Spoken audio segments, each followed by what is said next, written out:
Assalamualaikum and hi. My name is Aiman Ibn Amran and today we're gonna do defect diagnosis. Firstly, let's take a look at the background of this building. This is a single-story house located at Kampung Melayu, Majidi, Johor Bahru, Johor. Basically, this is my home.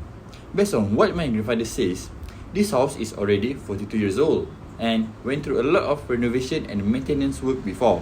But according to my observation, there are still some clear defects in this house. So, let's check it out. Firstly, there are cracks on the wall at one of the bedroom of this house.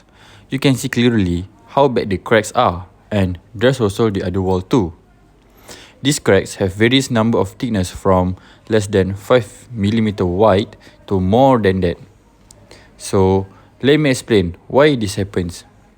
Most of the time, this is because of this house going through expansion and contraction process due to temperature changes day by day. During night, the temperature is cold, and during days, the temperature is hot. And sometimes there are water poured by rain to this house. So this house expand and contract makes it moves a little bit time by time. And while the house is moving, it created cracks to walls. In order to solve this problem, there are several steps to follow as stated like in this slide. The next defects are cracks on the floor. Different elements, different causes, but same type of defects just like the previous element. On this mini garden area, there are so many cracks on the floor, and some part of it there are also some plantation growth that leads to another defect called defect in appearance. So why does this happen? Based on my investigation, the main reason is due to settlement of soil. In Malaysia, rainy weather is very common. Thus, all the water poured to the ground makes the soil underground become loose and led to soil settlement. Beside rain, there are also some leakage at the drain beside the garden. If you look closely, there are some gap between each concrete drain which led to leakage of water to the soil. In result, the settlement of soil are prone to occur like this. The type of defect is similar to previous element, thus the remedies is also almost the same as stated in this slide.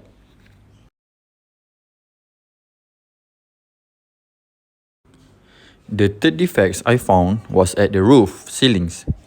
Ceiling is part of the roof structure, so this defect is categorized as roof defects. As you can see, the ceiling is sagging.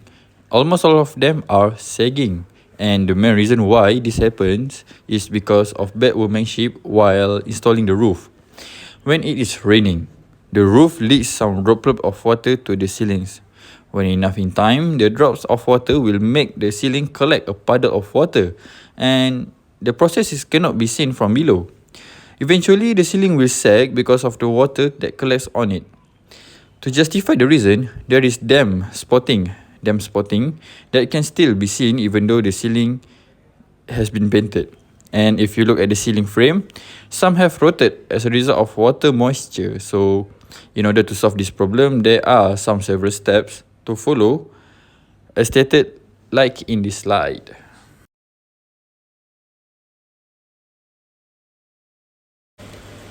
To conclude, these three defects need to be taken into account and require remedies as early as possible, or these defects will become worse and allow accidents to occur. So, I think this is all from me. I wish you have a good day and Selamat Hari Raya Aidilfitri. Bye.